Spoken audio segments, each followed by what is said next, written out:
थोडं ह्या साईडच्या मागे सर कोण बरं म्हणजे सगळ्यांची फोटो दिसतो सगळं थोडं पाठी मागे सर थोडं मागे सर का मानगुडे पाटील साहेब यांचं व्याख्यान या ठिकाणी आयोजित होत आहे काशेगावकरांच्या वतीनं आणि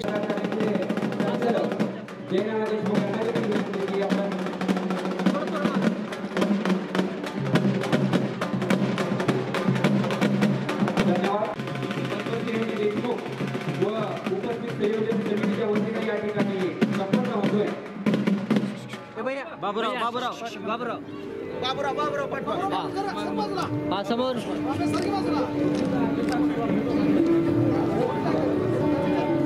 अटके पार फडकावला गेला पराक्रमाच्या गाताच्या मातीमध्ये फुलल्या आणि बहरल्या ते कासेगाव ऐतिहासिक भूमी म्हणून प्रसिद्ध आहे 1672 साली बकाजी नावडकर यांच्याकडनं गोदाजी देशमुखांना हा 40 गावचा परगणा कासेगाव परगणा मिळाला 400 वर्षापूर्वी 30 गुंठ्यात उभारलेली इथली देशमुखांची गडी बघायला देशभरातलं लोक यायची अशी चर्चा आहे या गडीचं प्रवेशद्वार आजही चांगल्या स्थितीत आपल्याला दिसतं हा सगळा संपन्न इतिहास उरात घेऊन आपण इथं छत्रपती शिवाजी महाराजांचा जागर करत आहात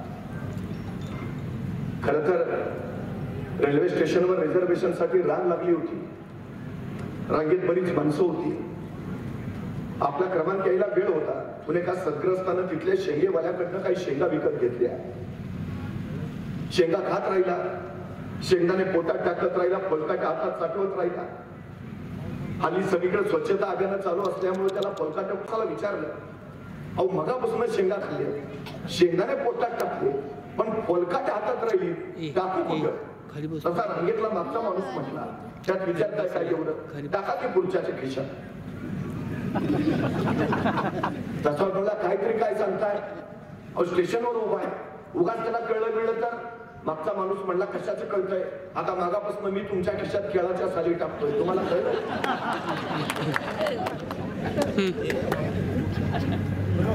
सध्या इकडं तिकडं कुठं गेला तर सगळं असलाच प्रकार चालू आहे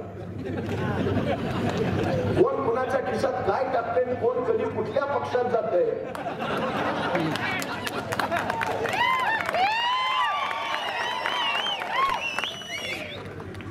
पण एकीकडे हे सगळं चालू असताना माझ्या नव्या पिढीच्या भविष्यात काय पडतंय आणि माझ्या शेतकऱ्यांच्या खिशात काय जातंय याचा विचार करणारा नेता म्हणून अभिजित पाटलांचा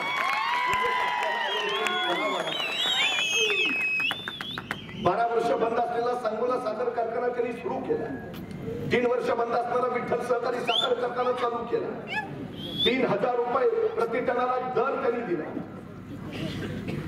गेली 4 वर्ष छत्रपती शिवाजी महाराजांच्या शिवजयंतीची व्याख्यानमाला ते चालवतात कोरोनासारख्या काळामध्ये ऑक्सिजनची कमतरता असताना साखर कारखान्यामध्ये ऑक्सिजन प्रकल्प देशामध्ये पहिल्यांदा सुरू करणारा नेता त्यामुळे तो भविष्याचा विचार करतो त्याला इतिहास ज्ञात असतो इतिहास अनेकांच्या अभ्यासाचा विषय आहे इतिहास अनेकांच्या संशोधनाचा विषय आहे इतिहास अनेकांच्या व्यासंगाचा विषय आहे इतिहास अनेकांच्या चेतनेचा प्रेरणेचा विषय आहे इतिहास अनेकांच्या अभिमानाचा स्वाभिमानाचा विषय आहे इतिहास अनेकांच्या काही करू पाहण्याचा करून दाखवण्याचा विषय आहे इतिहास काहीतरी घडवण्याचा घडवून दाखवण्याचा विषय आहे इतिहास घडवणारी माणसं इतिहास विसरू शकत नाही आणि इतिहास विसरणारी माणसं इतिहास घडवू शकत नाही हा सगळ्यात मोठा इतिहास आहे त्यामुळे इतिहासातनं प्रेरणा घेऊन वर्तमान जगणारे आणि भविष्यकाळ घडू पाहणारे अभिजित पाटील यांनी यावेळी मला सांगितले की तुम्ही कासेगावला आलं पाहिजे आणि निश्चितपणे या ऐतिहासिक स्थळी छत्रपती शिवाजी महाराजांच्या विचारांचा जागर करणं खरं तर कुणाही इतिहास प्रेमीला सहजपणे आवडेल 350 वर्षापूर्वी छत्रपती शिवाजी महाराजांनी स्वराज्य उभा केलं पण कुणाच्या बळावर उभा केलं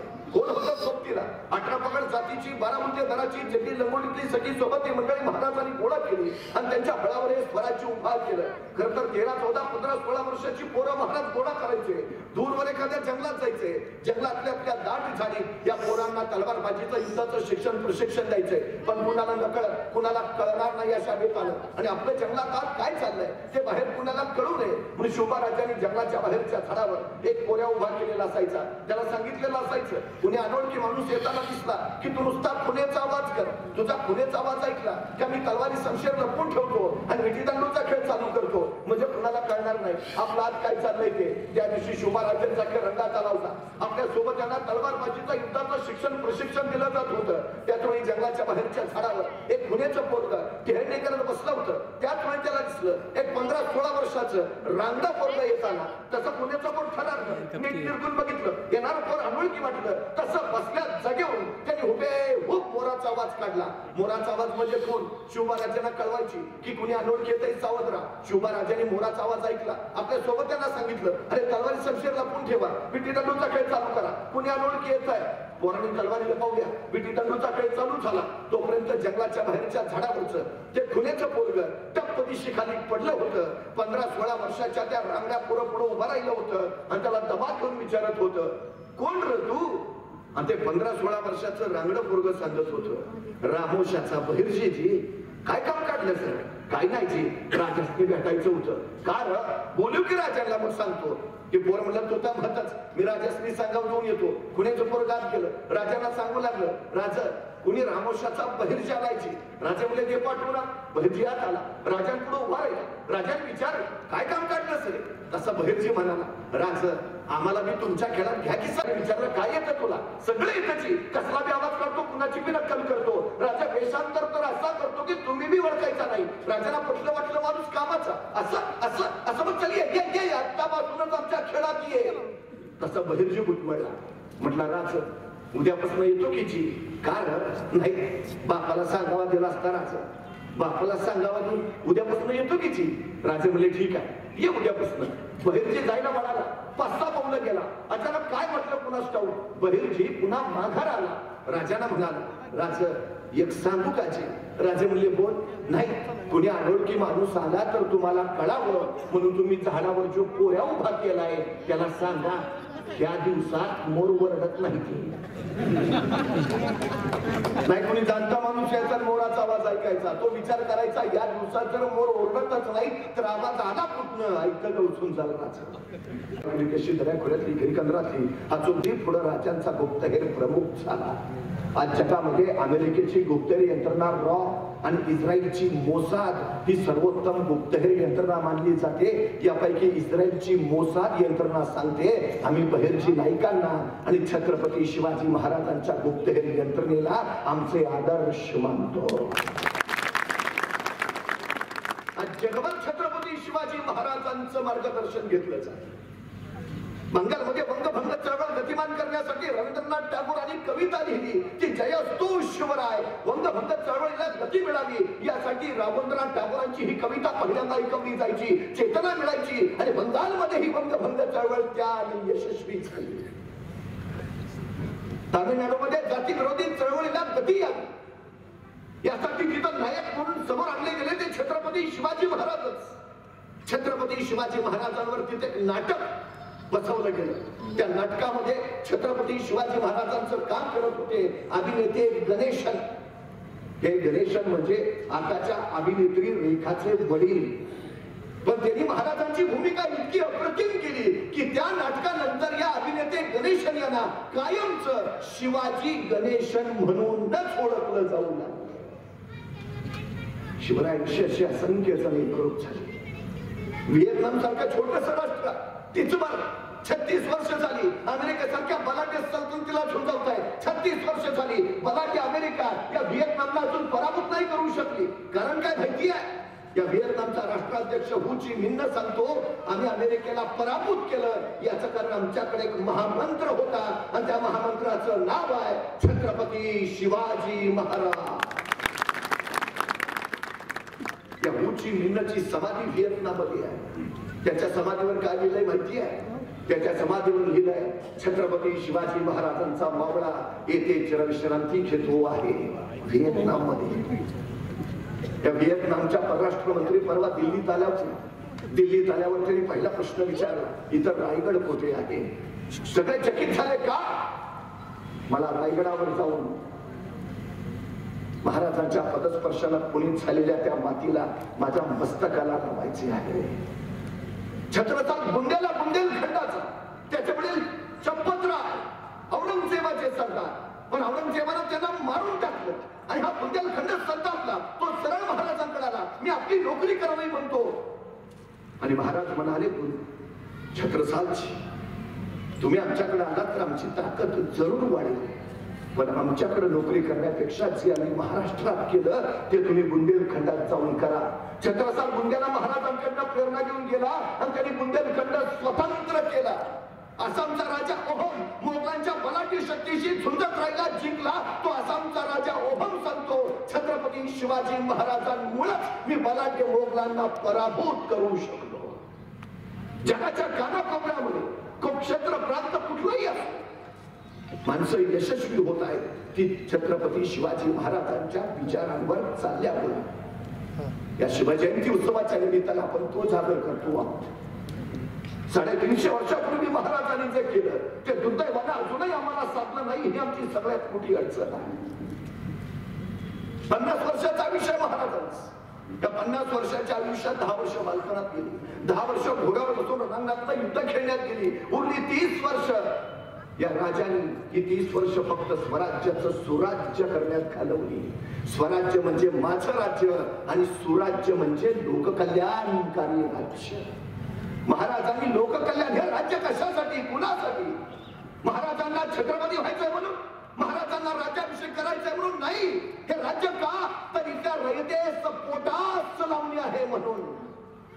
या रयतेच्या डोईवर सुखाचं छत्र ठेवायचंय म्हणून तो राज्याभिषेक रायगडावर करावयाचा महाराजांनी जाहीर केला आणि महाराष्ट्र आनंदानं दाहून गेला. रायगड तर अगदी ओला चिंब झाला. राजे राजगडावर निघाले. कुलस्वामींनी महान मंगल तुळजाभवानीचं दर्शन घ्यायला प्रतापगडावर आले. प्रतापगडावर महाराजांनी कुलस्वामी आई तुळजाभवानीला सोन्याचं छत्र अर्पण केलं आणि तिच्या समोर महाराष्ट्र धर्म रक्षणाची शपथ घेऊन राजे रायगडाकडे निघाले.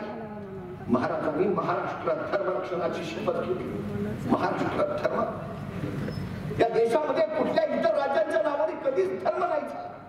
आपण कधी ऐकलं नाही ओरिसा धर्म, कर्नाटक धर्म, गुजरात धर्म. महाराष्ट्र धर्मच म्हटलं. महाराष्ट्र धर्म का? कारण अन्यायाच्या विरोधात जो धावून जातो तो महाराष्ट्र धर्म आहे. इंग्रजांच्या केलं, पण इंग्रजांनी हा देश जिंकून घेताना काय म्हटलं माहिती आहे? इंग्रज लिहितात, हा हिंदुस्थान आम्ही मराठ्यांकडनं जिंकून घेतला. मोगल बादशाही होते पण ते असं अजिबात म्हणत नाही आम्ही मोगलांकडनं हिंदुस्थान जिंकून घेतला. ते सांगतात आम्ही मराठ्यांकडनं हिंदुस्थान जिंकून घेतला. आम्ही कानड्यांकडनं, गुजरात्यांकडनं, तामिळ नाही, मराठ्यांकडनं. कारण या राष्ट्राचं रक्षण करायची जबाबदारी मराठ्यांनी पत्करली होती आणि मराठेच ते पार पाडत होते. राष्ट्रीयत्वाची ही भूमिका आम्हाला छत्रपती शिवाजी महाराजांनी दिली. म्हणून इंग्रज सांगतायत आम्ही मराठ्यांकडनं हिंदुस्थान जिंकून घेतला. नाहीतर महाराजांचं ध्येय काय होतं? ॲबे करे नावाचा एक फ्रेंच प्रवासी जौनच्या महाराजांच्या कार्यालयात पोहोचला आणि तिथल्या महाराजांच्या कार्यालयातल्या अधिकाऱ्याला त्यांनी प्रश्न विचारला. खर तर आपल्याबद्दल जेवढा अभ्यास नाही तेवढा आपल्याबद्दल परकीयांचा अभ्यास आहे. इंग्रज व्यापारी म्हणून इथं आले, त्यांनी आपला अभ्यास केला आणि त्यांच्या लक्षात आलं आपण ह्यांच्यावर राज्य करू शकतो आणि त्यांनी 150 वर्ष आपल्यावर राज्य केलं. आपण अभ्यासच करत नाही ही आपली सगळ्यात मोठी अडचण आहे. महाराज यशस्वी का झाले? चौच्या कार्यालयातल्या अधिकाऱ्याला पहिला प्रश्न विचारतोय, तुमच्या महाराजांचं सैन्य कमी, तुमच्या महाराजांचं सामर्थ्य कमी, तुमच्या महाराजांकडे संपत्ती कमी, पण तरी महाराज तुमचे प्रत्येक लढाईत यशस्वी होत आहे. तुमच्या महाराजांच्या यशाचं कारण काय? जवळच्या कार्यालयातला महाराजांचा तो अधिकारी सांगतोय आमच्या महाराजांच्या यशाचं एकच कारण अभ्यास, विलक्षण अभ्यास. आमच्या महाराजांचा सगळ्या क्षेत्र प्रांताचा अभ्यास, अर्थशास्त्र, धर्मशास्त्र, नीतिशास्त्र, समाजशास्त्र, राज्यशास्त्र, साऱ्याचा अभ्यास. इतिहास तोंडपाठ आहे महाराजांना. आणि भूगोल जणू महाराजांच्या डोळ्यात साठवलाय. इथे डोंगर, दऱ्या, नद्या, नाले, रस्ते, घाट, रस्ते महाराजांना सारं माहिती आहे. हा अभ्यास जे महाराजांच्या यशाचं कारण आहे. म्हणजे महाराजांच्या यशाचं कारण अभ्यास आणि आमच्या पोरांच्या आपल्या यशाचं कारण विना अभ्यास. आमच्या गावातली 4 पोरं एकत्र आली म्हणले आता नोकऱ्याच नाही. आणि खरं आहे 42% बेरोजगार पोरं आहेत आमच्या आता देशात. तुमच्या 12 वर्ष ते 18 वर्ष या देशात मुलांची लोकसंख्या आहे 10 कोटी आणि 15 वर्षाच्या आतील मुलं आहेत 36 कोटी. म्हणजे 46 कोटी तरुण पोरं आहेत. जगाच्या पाठीवर सगळ्यात तरुण देश म्हणून आमचा उल्लेख होतो. भारताचं सरासरी वय फक्त 28 वर्ष आहे. महासत्ता व्हायची संधी आहे आपल्याकडं. पण महासत्ता होण्यासाठी आमच्याकडे फक्त 12 वर्ष राहिली. 2036 पासून भारताचं वय वाढायला सुरुवात होईल. कृतिशील माणसं तरुण असतात. या तरुणांच्या हाताला जर काम मिळाला तर देशाची प्रगती वेगवान होईल, अर्थव्यवस्था बळकट होईल. पण दुर्दैवानं 42% तरुणांना नोकऱ्याच नाही. मग ते आमच्या गावातली 4 पोरं म्हणली नोकऱ्या नाहीत, काहीतरी उद्योग व्यवसाय केला पाहिजे. मग बऱ्याच वेळेची विचार करत बसली कुठला व्यवसाय करूया. मग त्यांच्या लक्षात आलं म्हणजे आपलं गाव जरा आत आहे. गावचं एसटी स्टँड बाहेर आहे. एसटी बाहेर थांबती, माणसं उतरतात आणि 2 किलोमीटर चालत माणसं मग गावात येतात. आपण जर रिक्षा घेतली तर व्यवसाय जोरात चालेल. एसटीतनं उतरणारी माणसं आपल्या रिक्षातून थेट गावात जोरात लगेच चौघांनी पैसे काढले. पैसे काढून चौघात म्हणून एक रिक्षा घेतली. नवी कोणी रिक्षा त्यांनी स्टँडवर लावली आणि रिक्षा स्टँडवर लावल्यावर चौघातले 3 मागं बसले आणि 4था पुढे बसला. एसटी आली, माणसं उतरली, रिक्षा बघून हरकली, धावत आली. आपण बघितलं फुल चला चलते. 6 महिने झाले यांचा व्यवसायच होईल. 6 महिन्यानंतर हे परत बैठकीला बसले. म्हणजे ह्या व्यवसायात काही दम नाही, दुसरा कुठला तरी करूया. म्हणजे कुठला करायचा व्यवसाय. परत त्यांनी विचार केला. म्हणजे आपल्या गावात गाड्या भरपूर आल्यात. पण एखादी गाडी पंक्चर झाली तर गावात पंक्चर काढायचं दुकान नाही. आपण पंक्चर काढायचं दुकान टाकू. चौघांनी परत पैसे काढले. चौघात मिळून त्यांनी पंक्चर काढायचं दुकान टाकलं. पण पंक्चर काढायचं दुकान टाकून 6 महिने झाले तरी ह्यांच्या दुकानात एकही गाडी पंक्चर काढायला आली नाही. का? ह्यांनी पंक्चर काढायचं दुकान 4थ्या मजल्यावर टाकलं. काय करताय? कुठं करताय? कधी करताय? कसं करताय? या प्रश्नाची उत्तरं मिळवणं याचा अर्थ अभ्यास करणं. महाराज काय यशस्वी झाले याचा अर्थ आहे अभ्यास. सगळ्या क्षेत्रापर्यंतचा अभ्यास. या अधिकाऱ्याने दुसरा प्रश्न विचारला चौच्या कार्यालयाच्या अधिकाऱ्याला. तुमच्या महाराजांचं हे सगळं जे चाललंय त्या पाठीमागं तुमच्या महाराजांचं ध्येय काय आहे? तुमच्या महाराजांचं स्वप्न काय आहे? तुमच्या महाराजांची महत्वाकांक्षा काय आहे? कशी माहिती घेत आहेत बघा. आलाय कशाला, परवाना गेला की हवान जावं नाही. मग ते कसं यश मिळवतात, मग ते काय ध्येय आहे, याला जिज्ञासा नावाचा शब्द माहिती. ही जिज्ञासा असते. आमची अडचण अलीकडे काय झालीये, आमच्या पोरांच्या जिज्ञासाच राहिली नाही. तर ते 100% सांगतील वर्गात पोरं प्रश्नच विचारत नाहीत. प्रश्न न विचारायची 2च कारण असतात. एक सगळंच कळतंय आणि 2 काहीच कळत नाही. प्रश्न विचारायचा विषयच नाही. मग आता मी भौतिकशास्त्राचा प्राध्यापक आहे. माझ्या आधी सुद्धा अनेक प्राध्यापक झाले असतील, इथून पुढे सुद्धा अनेक होतील. आम्ही भौतिकशास्त्रात शिकवतो काय, Newton's law, Einstein formula, Edison's rule. मला कधी कधी प्रश्न पडतो, न्यूटन्स लॉच का, पाटील्स लॉ का नाही, आईन्स्टाईन फॉर्म्युलाच का, देशमुख फॉर्म्युला का नाही, एडिसन्स रूलच का, चव्हाण रूल का नाही. आमची नावं का नाही पुस्तकात, आम्ही का नाही शोध लावले, आम्ही का नाही संशोधन केलं. काय म्हटलं न्यूटन, आईन्स्टाईन, एडिसन, पाटील्स लॉ का नाही. आमच्या जिज्ञासाच नाही. 150 वर्ष इंग्रजांनी इतर राज्य केलं. त्यांना मालक व्हायचं होतं, आम्हाला गुलाम बनवायचं होतं. पण मॅकॅनॉनची शिक्षण पद्धती बनवली तीच मुळात गुलाम बनवणार. जिज्ञासा नावाचा शब्दच नाही. मला कधी कधी बरं वाटतं, बरं झालं ते सफरचंदाच्या झाडाखाली न्यूटनच बसला होता. मग ते सफरचंद खाली पडलं, त्याला प्रश्न पडला सफरचंद खालीच का पडलं, आणि मग गुरुत्वाकर्षणाचा शोध लागला. बरं झालं न्यूटनच बसला होता. आपल्यातला एखादा बसला असता तर आणि पडलं असतं सफरचंद खाली, काय प्रश्न पडला असता त्याला. बरं झालं मी असतानाच पडला. दुसरा प्रश्न, बरं झालं आणखी कोणी नाही, अकेले खाई. आणि जर एखाद्याला प्रश्न पडला सफरचंद खालीच का पडलं आणि त्यानं विचारलं वडिलांना, बाबा सफरचंद खाली का पडलं, बाबा म्हणणार खा ना मुकाट्यानं, का डोक्याला खायची व्याप कमी आहे. संपला आमचा न्यूटन सफरचंदाच्या झाडाखाली. महाराजांच्या यशाचं कारण काय माहितीये, महाराजांकडे ही जिज्ञासा आहे, विलक्षण जिज्ञासा आहे. महाराजांनी सुरतेच्या वकरीवर छापा टाकला, आता शोधावं काही सोनारानं संपत्ती, पण महाराजांची जिज्ञासा नजर घेर करत राहिली. इंग्रज पुढारलेले सुधारलेले धूर्त काहीतरी वेगळं असेल आणि अचानक महाराजांची नजर एका कोपऱ्यातल्या एका यंत्रावर पडली. महाराजांनी तत्काळ ते यंत्र उचललं, आणलं सोबत. यंत्र उचलून आणलं खरं, पण यंत्र कशाचं आहे तेच माहित नाही. जिज्ञासा किती आहे बघा महाराजांची. महाराजांनी पुन्हा इंग्रजांना पत्र लिहिलं, नाही ते परवा छापा मारलेला, तुमचं यंत्र आणलंय उचलून, पण ते कशाच आहे सांगता का, नाही सांगितलं इंग्रजांनी.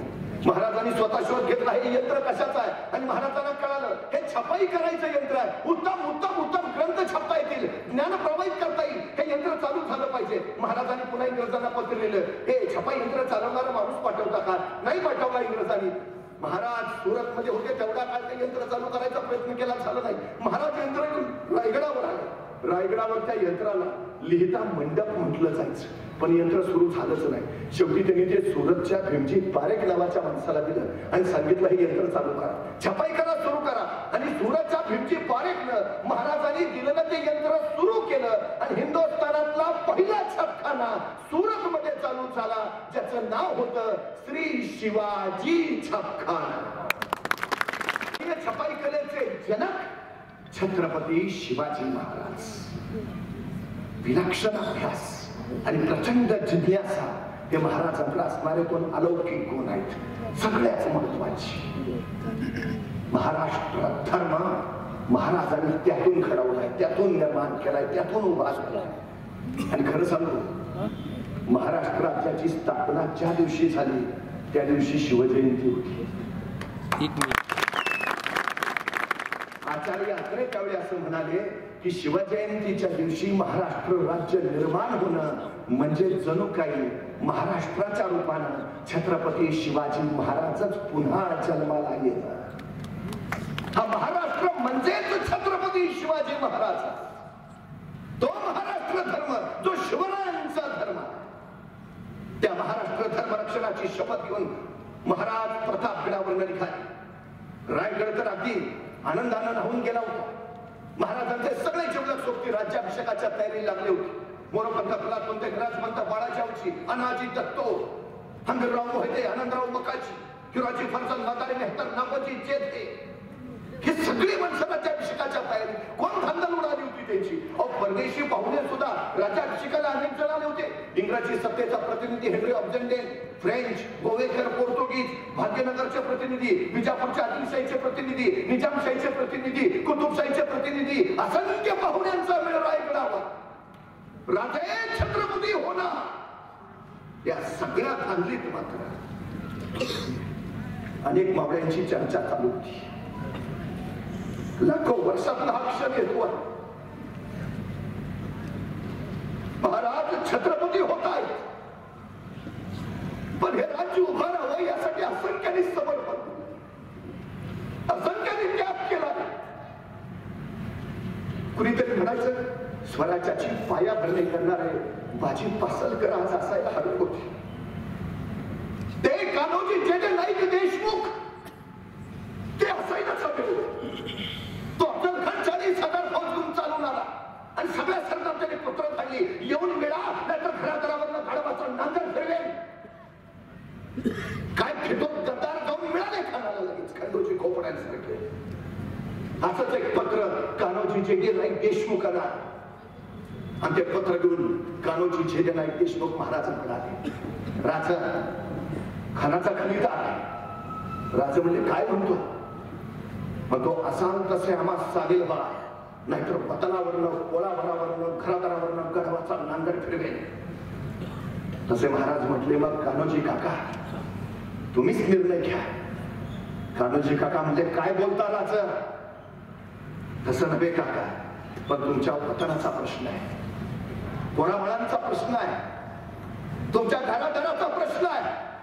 तसे कान्होजी काका ताण करून उठले, शेजारचं पाणी भंडार केलं आणि त्यातलं पाणी हातावर सोडत म्हणाले, राजा हे सोडलं पाणी वतनावर, हे सोडलं पाणी पोराबाळांवर, हे सोडलं पाणी घराघरावर. हा कान्होजी जगे जगल स्वराज्यासाठी आणि मरण स्वराज्यासाठी.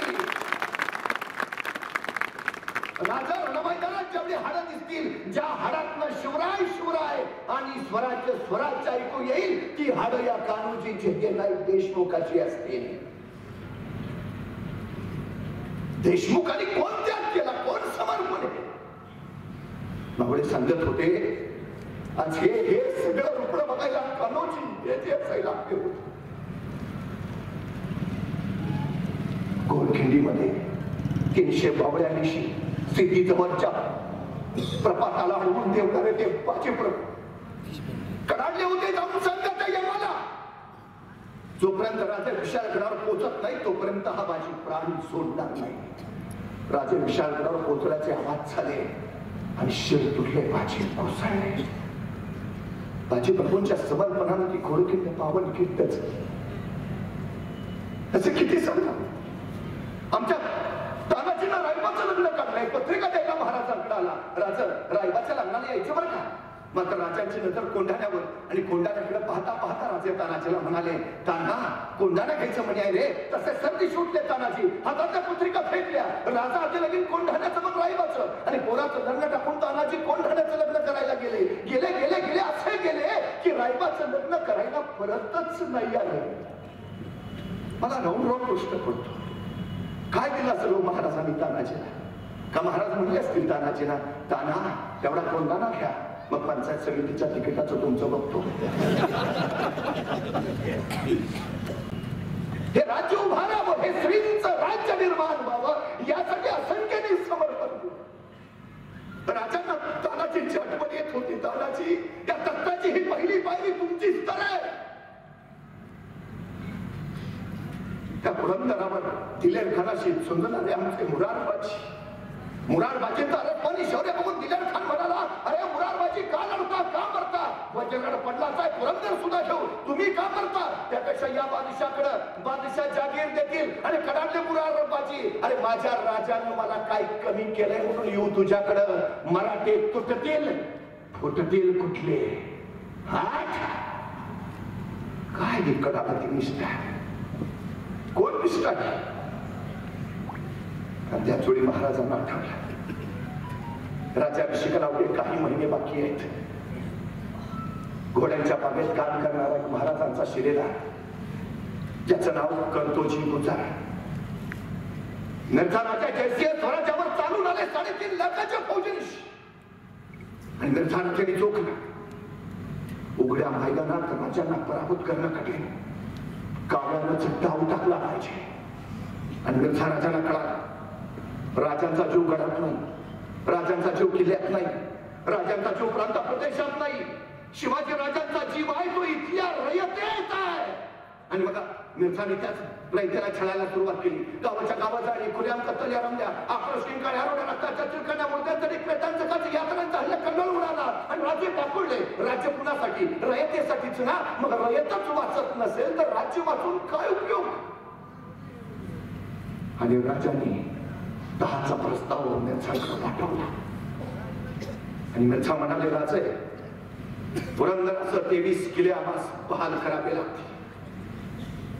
पुरंदराचं 23 किल्ले, मग आमच्याकडे काय उरलं? राजे रयतेची फिकीर करावी. रयतेसाठी राजांनी आपलं आतापर्यंत कमावलेलं सगळं स्वराज्य देऊन टाकलं, सगळं देऊन टाकलं. असंख्याने आयुष्य कुर्बानी केलेली, असंख्याने समर्पण दिलं, असंख्याने रक्त सांडलं. आणि महाराजांनी 1646 पासून 1665 20 वर्ष जीवाचं राज केलं. ते राज्य उभा करण्यासाठी ते उभारलेलं सगळं राज्य मिरझाला द्यावं लागलं. खचून जाण्याचा, कोसळून पडण्याचा, निराश होण्याचा क्षण होता. 2 वर्ष कोरोनाच्या संकटात काही काठी माणसाने आत्महत्या केली. अजूनही माणसं त्या संकटात वर नाहीत. संपून गेली, कोसळून ढासळून गेली. महाराजांवर कोण परिस्थिती होती? कमावलेलं सगळंच द्यावं लागलंय हो, सगळंच. पण त्याच वेळी मिरझाराजांनी आणखीन एक सांगितलं, शिवाजीराजे आपल्याला बादशाचं मनसबदार व्हावं लागेल. आणि संतापले राजे नाही मिरझा, आम्ही तुम्हाला महाराणा प्रताप सिंहांचे वंशज समजत होतो, पण तुम्ही तर मनसब कदाचित नाही, कदापि नाही. यासाठी नव्हतं हे राज्य उभा केलं की दुसऱ्याची मनसब पत्करावी. आम्ही रयतेचं राज्य उभा करतो आहोत, स्वाभिमानानंच उभा राहणार, ना झुकणार ना वाकणार. अखेर महाराजांनी आपली मनसबदारी घेणं नाकारलंच. शंभूराजांना मनसबदार केला, पण सगळं द्यावं लागलंच. चिंतित होते महाराज. एकुलता एक पुत्र स्वराज्यासाठी द्यावा लावावा लागला होता. मिर्झा राजाने स्वराज्य ठरावून सोडलं होतं. रायगडाच्या तटबंदीवर महाराज चिंतित फिरत होते. पुढ्यांच्या पालीतल्या शिलेदारांना बघितलं आणि कळतो चिकोचा अंतर काही उन्मळून गेला. राजाची सहल त्याला पहावे ना. आणि त्या क्षणी त्यांनी मनाशी काहीतरी खुणगाठ बांधली आणि दुसऱ्या दिवशी सकाळी त्यांनी रायगड सोडला. तो पांढरा निशाण फडकावून थेट मिर्झा राजाच्या छावणीकडे झेपावला. भाल्याच्या टोकावर मिर्झा राजाच्या छावणी बाहेर त्याला पकडला. तसाच मिर्झा राजाच्या समोर गेला. मिर्झाने विचारलं, कोण? कळतोची गुजर. कुठून आला? जी शिवाजी राजांकडे. का? आपली चाकरी करायला नव्हतं. नामुमकिन, नामुमकिन. मराठीत तुटतील फुटतील फुटले, नामुमकिन. तसा कळतोजी गुजर म्हणाला, आता तुमच्या तावडीतनं आमचं राजा काही वाचणार आहे की काय? मग त्यांच्या बरोबर मरण्यापेक्षा तुमच्या बरोबर जागलेलं नाही का चांगलं? म्हणून आलोय तुमच्याकडे, घ्या की चाकरी. कळतोजीचं बोलणं मिर्झाला पटलं आणि मिर्झा राजाने कळतोजींना आपल्या चाकरीतही घेतलं. पण कळतोजीच्या उरात मात्र डाव वेगळा शिजत होता. महाराजांचा सहल त्याला सहनच होत नव्हता. तिसऱ्या दिवशी कळतोजीला जबाबदारी दिली की दस्तूरतुता मिर्झा राजाच्या छावणीलाच पहारा द्यायची. पहिला प्रहर संपला आणि दुसऱ्या प्रहराला पहारा द्यायला कळतोजी मिर्झा राजांच्या छावणी जवळ आला. आजूबाजूला पूर्ण सन्नाट, काळं गडद होत चाललेलं. दूरवर कुठेतरी कुत्र्याचं केकात ऐकू यायचं, नाहीतर पहारेकऱ्याच्या जागत्या राहोच्या आरोळ्या. बाकी पूर्ण सन्नाट. कळतोजी पुढे झाला. मिर्झा राजाच्या छावणीचा पडदा त्यांनी सरकवला. आत बघितलं. मिर्झा राजा निर्दिष्ट निद्रिस्त झाला होता. पुन्हा एक वार चोहोबाजूची चाहूल घेतली. कळतोजींनी सगळ्या छावणी बाहेरून एक फेरी मारली. सगळं आल बेल असल्याची खात्री पटली आणि अचानक कुणाला काही घरी यायच्या अगोदरच वाऱ्याच्या वेगानं कळतोजी मिर्झा राजाच्या छावणीत घुसला. कमरेचा खंजीर काढला आणि मिर्झाच्या मस्तकावर चालवणार तोच पलूच्याचा उजेड त्याच्या खंजीर पडला. पारेकरी सावध झाला.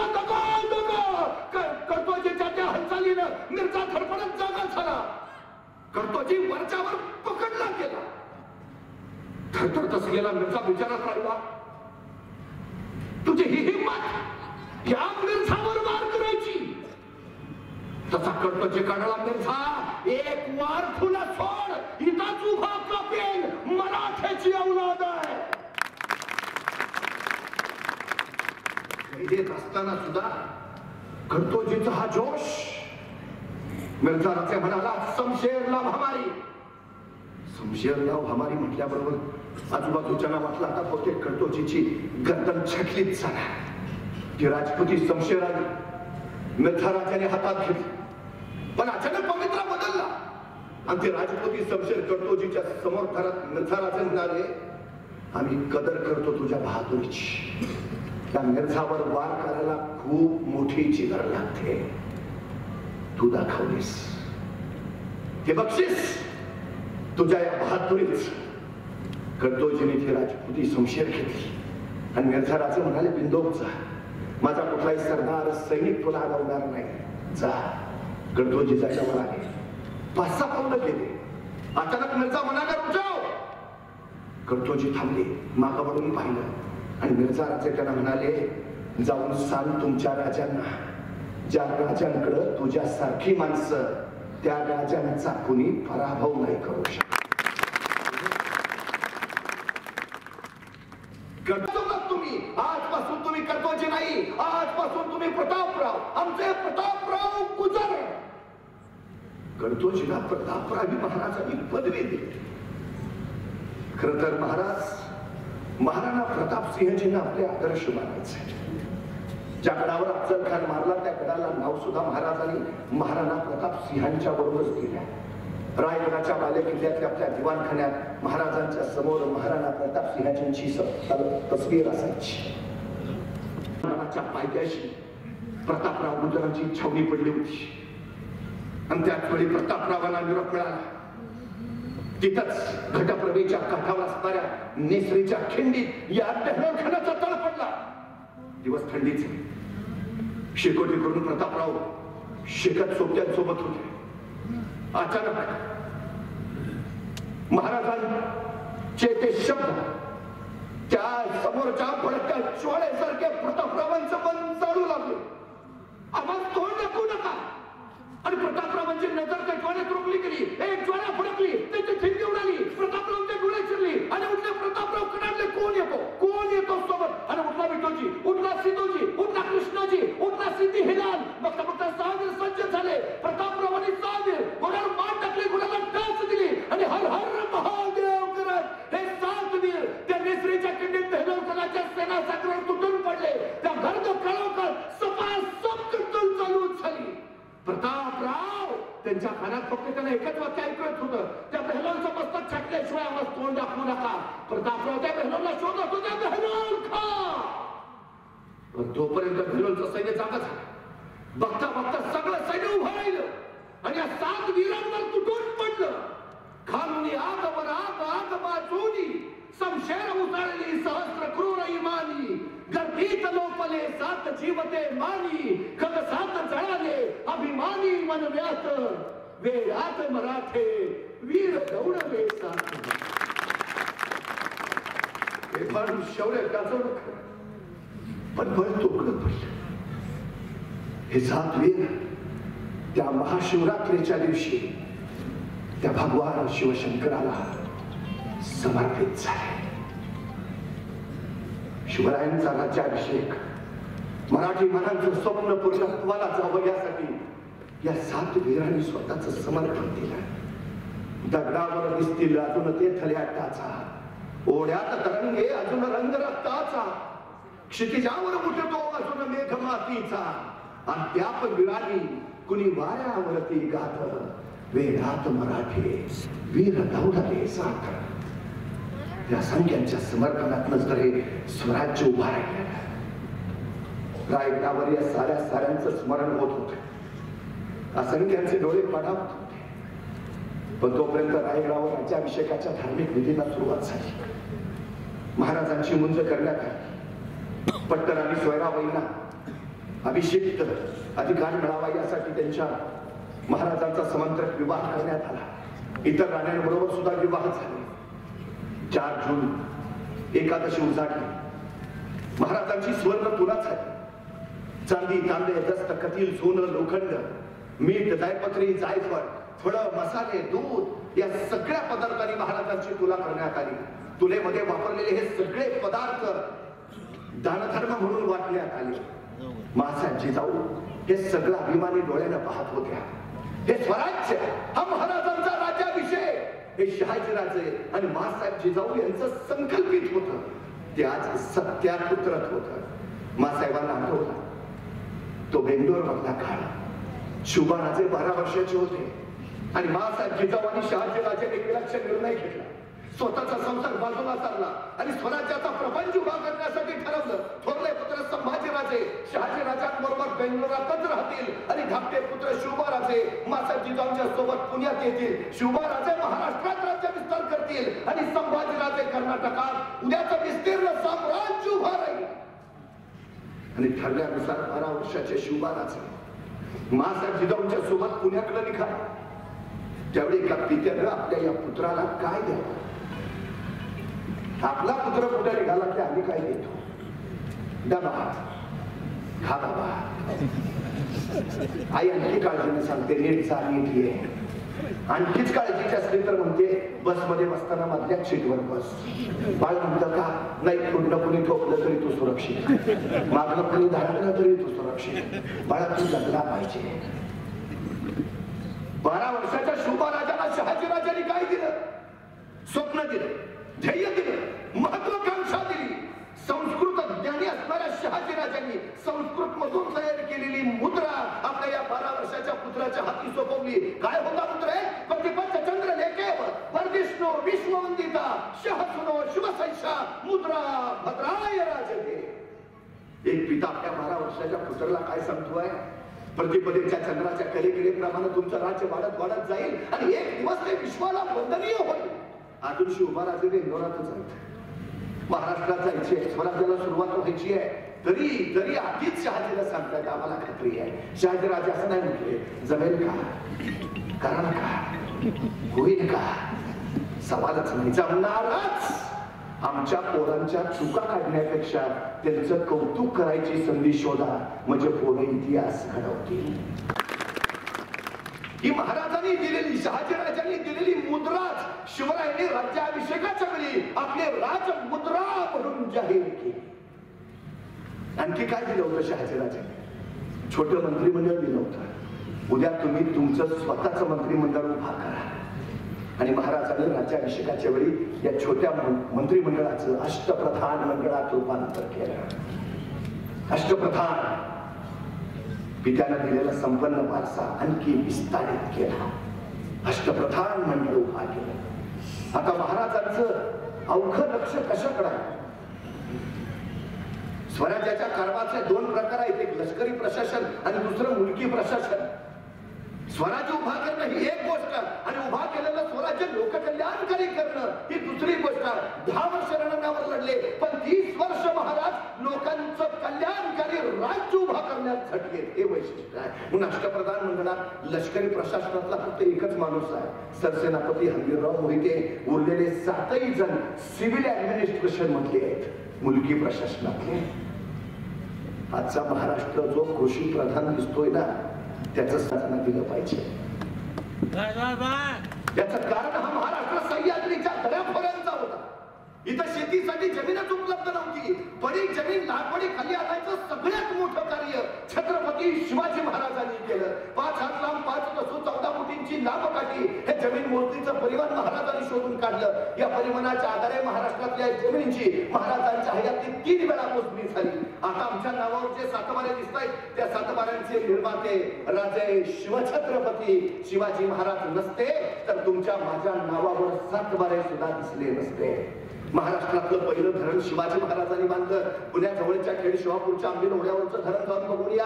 32 धरणं बांधली महाराजांनी. जलसंधारणाची पहिली योजना शिवरायांची. पाणी अडवा पाणी जिरवा ही संकल्पना सुद्धा शिवाजी महाराजांची. आता पाणी अडवा पाणी जिरवा ही संकल्पना मी बाजूला टाकली आणि त्याची अडवा त्याची जिरवा हा एकच मी उद्योग चालू केला. तो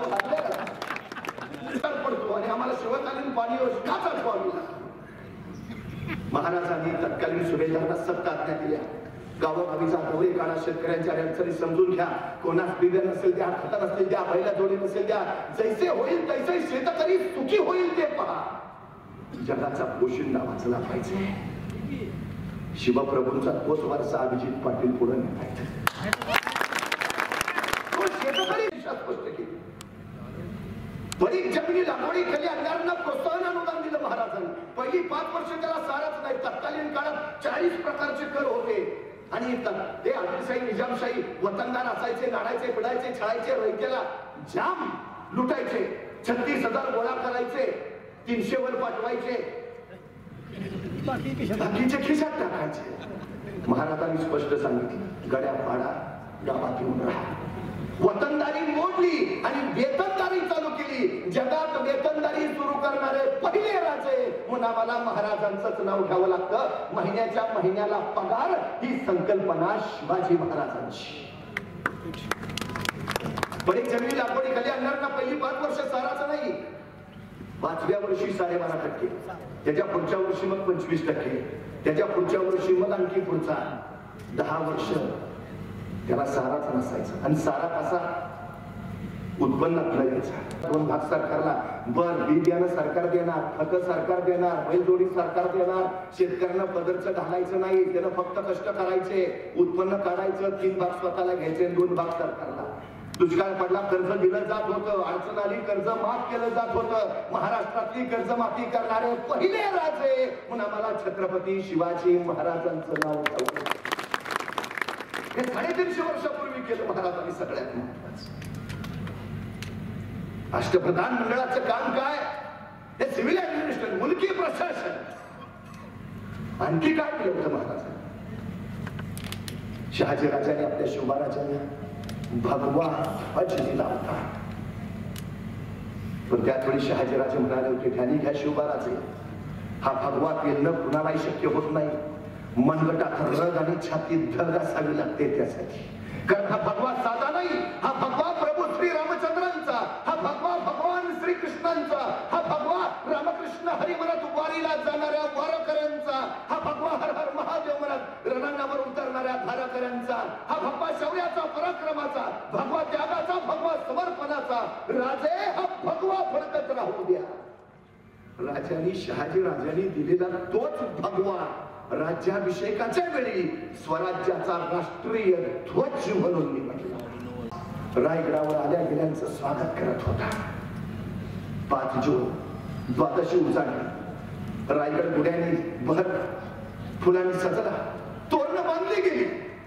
असंख्यांच्या कष्टाला फळ आलं.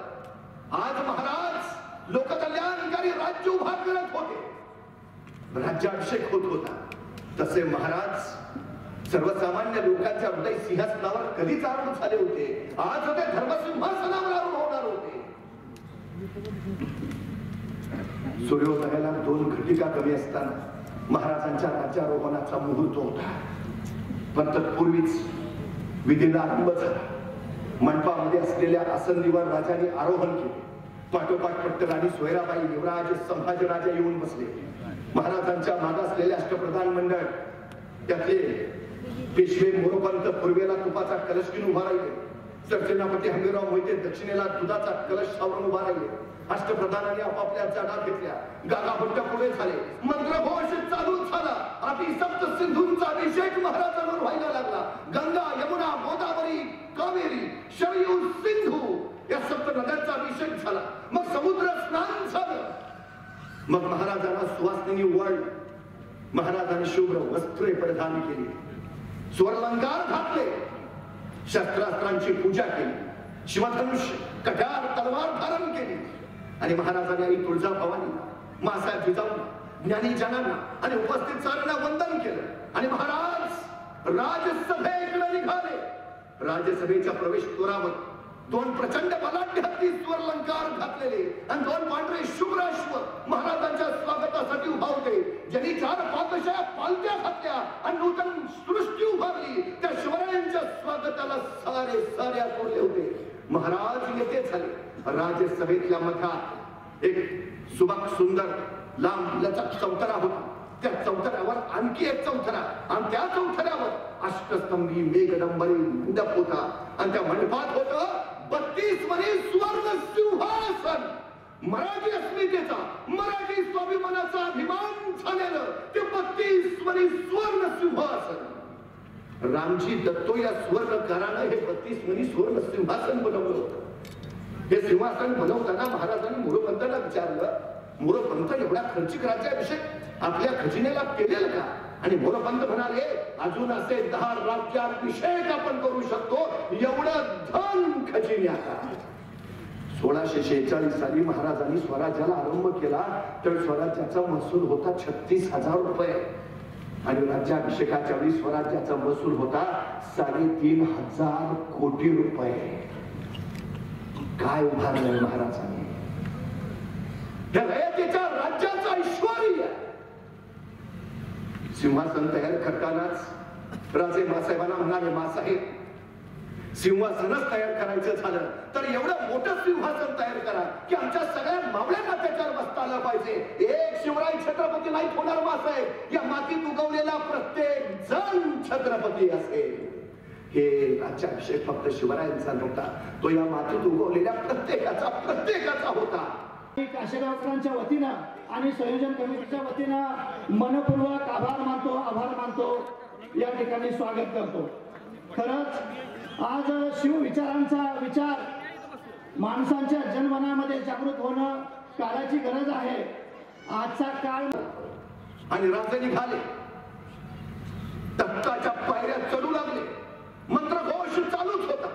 सुवर्ण गुरजब घातलेले गुरजबदार महाराजांच्या मागे पाठोपाठ राष्ट्रप्रधानांनी आपल्या जागा घेतल्या आणि महाराज तख्ताजवळ आले. गागापट्ट पुढे झाले.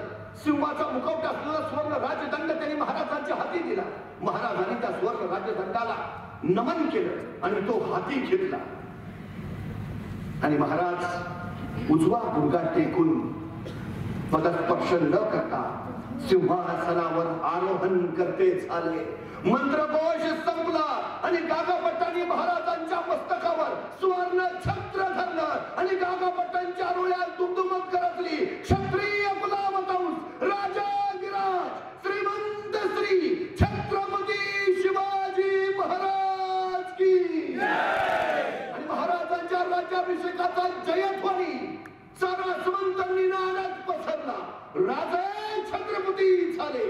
या मुलांच्या पातशाहीमध्ये एक मराठा एवढा पातशाह झाला, ही गोष्ट काही साधी झाली नाही असं मकरकरांनी त्याचं वर्णनही केले. याच वेळी सिंहासनाच्या मागे अनेक भालकरी स्वर्णांकित भाल्याच्या टोकावर अनेक अधिकार दर्शक आणि राजचिन्ह निदर्शक अनेक द्योतक घेऊन उभा होती. अश्वदलाचं चिन्ह होतं, न्याय व्यवस्थेचं चिन्ह होतं, आरमाराचं चिन्ह होतं. खरं तर महाराजांच्या नंतर 200 वर्षांनी आधुनिक न्यायशास्त्राचा उगम झाला.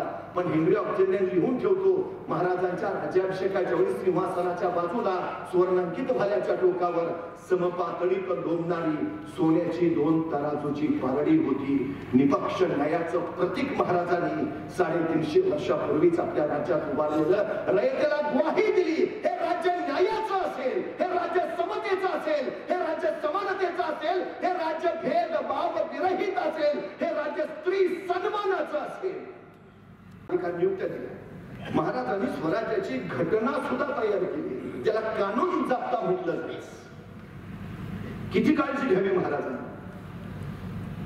पावनखिंडीमध्ये बाजी प्रभू भोलाजी प्रभू मारले गेले आणि त्यांच्या कुटुंबाचं सांत्वन करायला महाराज त्यांच्या सिंध या गावी गेले. बाजी प्रभू भोलाजी प्रभूंच्या कुटुंबियांचं सांत्वन केलं. बाजी प्रभू भोलाजी प्रभू यांना एकूण 8 मुलं. महाराजांनी त्यांच्या 8ही मुलांना स्वराज्याच्या सेवेत दाखल करून घेतलं. अनुकंपा तत्वावर नोकरीची योजना शिवाजी महाराजांची. आता ठीक आहे, जी मुलं तरुण आहेत त्यांना सेवेत घेता येईल सरकारी. ज्या सैनिकांची मुलं छोटी आहेत त्यांचं काय? महाराजांनी आपल्या सैनिकांच्या छोट्या मुलांसाठी रायगडावर बाल प्रवेशी गृह उभारलेलं आहे. म्हणजे आपल्या सैनिकांच्या मुलांचं संगोपन, संवर्धन, शिक्षण, प्रशिक्षण स्वराज्याकडून केलं जायचं की योग्य वयात आल्यावर त्यांना सरकारी सेवेत घेतलं जायचं. मुलांचंही झालं. आता काही सैनिक असे असतील, नुकतंच लग्न झालंय, मुलबाळ नाही, तो युद्धावर गेला, मारला गेला, आता घरी फक्त त्याची विधवा पत्नी आहे, तिचं काय? महाराजांनी आपल्या सैनिकांच्या विधवा पत्नीसाठी 350 वर्षापूर्वी फॅमिली पेन्शनची योजना आणली. पेन्शन किती तेही ठरलंय. तो सैनिक युद्धात मारला गेला, त्याला जेवढी शेवटचा पगार जेवढा असेल त्या पगाराच्या निम्मी रक्कम त्याच्या पत्नीला आयुष्यभर पेन्शन म्हणून दिली जायची. पत्नीचंही झालं. आता काही सैनिक असे असतील ज्यांचं अजून लग्न झालं नाही, पण ते युद्धावर गेले, मारले गेले, आता घरी फक्त वृद्ध माता पिता आहेत, त्यांचं काय? आपल्या सैनिकांच्या वृद्ध माता पित्यांसाठी महाराजांनी अडीचशेरी नावाची योजना सुरू केली आहे. वृद्ध माता पित्यांना स्वराज्यातून दरमहा 2.5 शेर धान्य दिलं जायचं. पोरांपासून थोरांपर्यंत सगळ्यांची काळजी महाराजांनी घेतली. हे लोककल्याणकारी राज्य म्हणून डॉक्टर बाबासाहेब आंबेडकर या देशाची राज्यघटना तयार करताना म्हणाले की या देशाची राज्यघटना तयार करताना माझ्या डोळ्यासमोर छत्रपती शिवाजी महाराजांचं स्वराज्य होतं. अद्भुत आणि अलौकिक होता. पिढ्यानपिढ्यांना प्रेरणा देणारा होता. राज्य उभारताना महाराजांनी लक्षात घेतलं, या भूमीत राज्य नव्हती असं नाही, आधी होती, पण उद्ध्वस्त झाली. आपण उभा केलेले स्वराज्य ते नाही, हे चिरंतन राहिलं पाहिजे. म्हणून महाराजांनी पहिला विचार केला, स्वराज्याला धोका कुठून? आणि महाराजांच्या लक्षात आलं, स्वराज्य महाराष्ट्राला धोका जमिनीवरनं नाही, महाराष्ट्राला धोका समुद्रावरनं. परवा मुंबईवर 26/11चा दहशतवादी हल्ला झाला आणि मग आम्हाला कळालं महाराज म्हणत होते ते खरं होतं. म्हणून सम्राट चंद्रगुप्तानंतर हिंदुस्थानात स्वतःचा आरमार उभा करणारा पहिला राजा म्हणून आम्हाला महाराजांचं नाव घ्यावं लागतं. आता आरमार उभा करायचं म्हणजे जहाज पाहिजे, तोफा पाहिजे, दरोडा पाहिजे. महाराज इंग्रजांकडनं जहाज विकत घ्यायचे, पोर्तुगीजांकडनं तोफा, डचांकडनं दारोगोळा, ते देतही होते, महाराज घेतही होते. पण एके दिवशी महाराजांनी विचार केला, हे सगळं आज देत नाही, पण उद्या हे सगळं देणं यांनी बंदच केलं तर. आणि महाराजांच्या लक्षात आलं, जी माणसं दुसऱ्याच्या खांद्यावर उभा असतात ती केव्हाही ढासळतात, जी माणसं स्वतःच्या पायावर उभा असतात त्यांना कोसळण्याचा धोका नसतो. स्वराज्य स्वतःच्या पायावर उभा राहिलं पाहिजे. म्हणूनच महाराजांनी रत्नागिरी जिल्ह्यातल्या विजयदुर्गला जहाज बांधायचा कारखाना काढला. मुंबई जवळच्या कल्याण पुलाव्याला आरमाराची गोदी काढली आणि पुणे जिल्ह्यातल्या मवळ भागात आशिया खंडातला सगळ्यात मोठा तोफा ओढायचा कारखाना काढला. उद्योगशीलता आणि उद्यमशीलता हे महाराजांनी स्वराज्याला दिलेले दोन अलौकिक गुण आहेत. कोण म्हणतं मराठी माणूस व्यापारात मागं होता? 350 वर्षापूर्वी महाराजांची जहाज युरोप, इराण, तुर्कस्तान, आफ्रिकन देशाला मसाल्याच्या पदार्थाचे व्यापार करायला जात होती. स्वराज्याची अर्थव्यवस्था महाराजांनी व्यापारातूनच बळकट केलेली. व्यापारातून सगळ्यात महत्वाची गोष्ट. कोण म्हणतं मराठी माणूस उद्योगात मागाय? कालही नव्हता, आजही नाही. नाहीतर 35 दिवसात कारखाना अभिजित पाटलांनी उभा करून चालवलाच नसता. 350 वर्षापूर्वी दिलेला महाराजांनी हा समर्थ वारसा आहे. महाराजांनी आंतरराष्ट्रीय कीर्तीची 8 ते 9 बंदरं उभारली. नुसते नेव्हीचे नव्हे, मर्चंट नेव्हीचे जनक म्हणून सुद्धा मला महाराजांचाच उल्लेख करावा लागतो. ही सगळ्यात मोठी वस्तुस्थिती आहे, सगळ्यात. 350 वर्षापूर्वी हे केलंय. म्हणून तर तो औरंगजेब जंग पछाडत होता. नाहीतर बघा ना, तिकडे इराणचा शाह तसाच आहे, अफगाणिस्तान तसंच आहे, आदिलशाही तशीच आहे, निजामशाही तशीच आहे, कुतुबशाही तशीच आहे. ते सगळं सोडलं आणि हा औरंगजेब 27 वर्ष महाराष्ट्रातल्या सह्याद्रीशी टकरा घेतोय का? त्याला स्वराज्य संपवायचं आहे, स्वराज्य उद्ध्वस्त करायचं आहे. अरे बाबा, स्वराज्यच का? तिकडे इराण घे, अफगाणिस्तान घे, विजापूर घे, नगर घे, स्वराज्यच का? याचं उत्तर त्यानं त्याच्या मृत्यूपत्रात दिलं. औरंगजेब म्हणतो, इराणचं राज्य शहाबाजचं आहे, अफगाणिस्तानचं राज्य अलीचं आहे, विजापूरचं राज्य आदिलशाहचं आहे, नगरचं राज्य निजामशाहचं आहे, गोळकोंड्याचं राज्य कुतुबशाहचं आहे. पण महाराष्ट्रातलं स्वराज्य कुणा राजा, सुलतान, सम्राट वा बादशाहचं राज्य नाही, तर ते रयतेचं राज्य आहे. आणि जिथं रयतेचं राज्य असतं तिथं माणसं मरायला आणि मारायला कधी मागं पुढं बघत नाही. आणि सगळ्यात मोठा धोका आहे तो हाय सर्वसामान्य माणसाच. म्हणून गेली 350 वर्ष झाली महाराज आमच्या काळजात आहेत. आजही, उद्या, कधी. पण महाराजांनी स्वराज्याला आणखी एक गोष्ट दिली. आताचं राजकारण अर्थकारणावर आहे, महाराजांचं राजकारण नैतिक मूल्यांवर आधारित होतं. सगळ्यात महत्वाची गोष्ट, स्वराज्याचं चरित्र आणि चारित्र्य त्यांनी घडवलं. जगातला पहिला सर्जिकल स्ट्राईक त्यांनी पुण्याच्या लाल महालावर केला. शाहिस्ताखानाची बोटे छाटली आणि वाऱ्यासारखे आलेले महाराज 13 निघून गेले. काही वेळानंतर लाल महालातला गोंधळ संपला आणि शाहिस्ताखानाची एक बहीण धावत शाहिस्ताखानाकडे आली. भाईजान, मेरी बेटी गायब है, मेरी बेटी गायब है भाईजान. त्यावेळी शाहिस्ताखान तिला म्हणाला, शिवाजी राजांची माणसं तुझ्या पोरीला पळवणार नाहीतच, पण जर चुकून तसं काही घडलं असेल तर बेफिक्र राहा, शिवाजीराजे पोटच्या लेकीसारखीच तिची काळजी घेतली. कोण म्हणताय शाहिस्ता कट्टर वैरी? काय चरित्र असेल महाराजांचं. परवा मुंबईला हिंदू मुस्लिमांची दंगल झाली. का झाली, कशासाठी? कारण परंपरा भाग वेगळा. मग त्या दंगलीचा फायदा उठून एका मुस्लिम मोहल्ल्यामध्ये काही गुंड होते. त्या मुस्लिम मोहल्ल्यामध्ये 25 वर्षाची एक लावण्यखनी युवती राहत होती. देखणी आरसपाणी बघावं बघतच राहावं इतकी देखणी. या गुंडांचा तिच्यावर डोळा होता. दंगलीच्या दंग्या तोफाचा फायदा उठवावा आणि त्या युवतीची अब्रू लुटावी असा भेद त्यांनी आखला. आणि दंगल जोमत असताना रात्रीच्या 12-12:30 वाजता हे गुंड त्या युवतीच्या घराच्या दिशेला सरकले, काळोख चिरत पोचले, दारावर धडका पडू लागल्या. आपली युवती बावरली, शारली, घाबरली. खिडकीतनं बघितलं, गुंड दिसले. इरादा ध्यानी आला तशी स्वतःच्या घराच्या मागच्या दारानं बेबन पळत सुटली. मुंबईच्या रस्त्यावर रात्रीच्या 12-12:30 वाजता पळते, जीवाच्या काने धावते. त्या गुंडाच्या तावडीत जर सापडली तर अब्रू गेलीच. अब्रू वाचवण्यासाठी वेगानं पळते, धावते. पळता पळता एका बोळात शिरली. बोळात एका घरात तिला उजेड दिसला. धपापट्यावरून दारापुढे उभा राहिली. दार ठोठावलं, दार उघडलं गेलं. दारात उभा होता 80चा एक हिंदू युवक. त्याला आश्चर्य वाटलं, बाहेर दंगल चालली हिंदू मुस्लिमांची. ही मुलगी मुस्लिम, एका हिंदूच्या दारापुढे कशी? हिला भीती नाही का वाटत? त्याने विचारलं काय हवाय? ती युवती म्हणाली काही गुंड माझ्या पाठलागावर आहेत, माझ्या अब्रू राहायचा भेट आहे त्यांचा, एका रात्रीपुरता मला आसरा मिळेल का? हा युवक म्हणला निश्चिंत आहे, घर तुझंच आहे. तिला आत घेतलं, स्वतःच अंथरूण पांघरून दिलं, सांगितलं शांत झोप इथं, इथं तुला कुठलीही भीती नाही. ती युवती झोपी गेली. हा दाराशी राखण करत बसला. ते गुंड परत येणार नाही, त्या युवतीला त्रास देणार नाही. पण राखण करता करता त्याच्या डोक्यात विचार आला, बाहेर दंगल चालली हिंदू मुस्लिमांची, ही मुलगी मुस्लिम, मी हिंदू नाही का, हिंदूच्या घरात तिने आसरा कसा मागितला? तिला भीती नाही वाटली? आणि ते गुंड तर हिची आबरू लुटणार होते. पण घरात मी एक काय, मी तरुण आहे, मनात आणलं तर आता या क्षणी इथंच मीही या युवतीची आबरू लुटू शकतो. तिला माझ्या तावडीतनं वाचवणारे कोणी नाही. मग कुठल्या भरोशावर ती माझ्या घरात थांबली? रात्रभर विचार करत राहिला, उत्तर सुचलं नाही. सकाळ झाली, ती युवती जायला निघाली. जाताना तिनं आभार मानले. न राहून याला विचारलं, बाहेर दंगल चालली हिंदू मुस्लिमांची, तू मुस्लिम मी हिंदू, नाही का, हिंदूच्या घरात आसरा कसा मागितलास? तुला भीती नाही वाटली? आणि ते गुंड तर तुझ्या आबरू अब्रुटणार होते. पण घरात मी एकटा होतो, तरुण होतो, मनात आणलं असतं तर रातोरात मी तुझ्या आबरू इथं लुटू शकलो असतो. तुला माझ्या तावडीतनं वाचवणारे कोणी नाही. मग कुठल्या भरोशावर माझ्या घरात थांबलीस? तशी ती युवती म्हणाली, त्या गुंडांच्या तावडीतनं सुटण्यासाठी मुंबईच्या रस्त्यावरनं मी रात्रीच्या 12-12:30 वाजता जीवाच्या आकांताने पळत होते. पळता पळता या बोळात शिरले. बोळातल्या तुझ्या घरात मला उजेड दिसला. मी धपापल्या वरनं दारापुढे उभा राहिले. पण दार ठोठवायच्या अगोदर तुझ्या घराच्या उघड्या खिडकीतून मी आज डोकावून बघितलं, त्या तुझ्या घराच्या भिंतीवर मला छत्रपती शिवाजी महाराजांचा फोटो दिसला. आणि मगच मी दार ठोठावलं.